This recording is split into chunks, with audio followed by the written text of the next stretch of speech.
I'm pretty sure every one of you that's been lifting weights has been guilty of this. I'm talking about ugly reps. You know what I'm talking about. Those last few reps that you push through at the end of your set that look more like this or this instead of something like this. Those last few reps that you're trying to get in which I call ugly reps, where you're using more momentum than you're using control. This teaches your body the wrong pattern under load. That's how back pain, shoulder issues, knee problems, hip issues basically build over time. So if you've ever pushed through a set just to hit a rep number and your form fell apart at the end, this is one of the biggest reasons that people get injured in the gym. Rep range matters and you should be challenging yourself.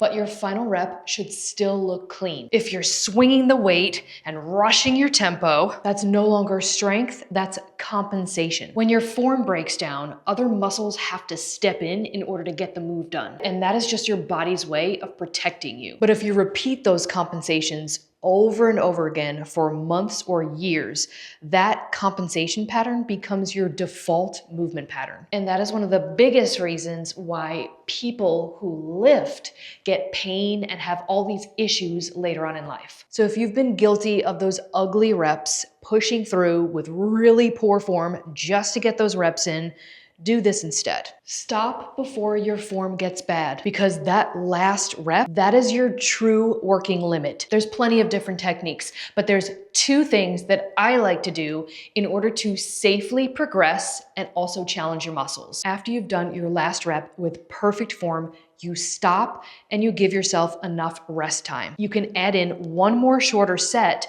slowing your tempo, but keeping good form. Another option that you can do is called a intra-set rest or a cluster rep. That is when you stop the set when your form is still clean. You rest for 10 to 15 seconds, and then you finish a few more controlled reps. That short rest isn't enough to fully recover, so it's still considered that one set. You're just extending it without any momentum or compensation.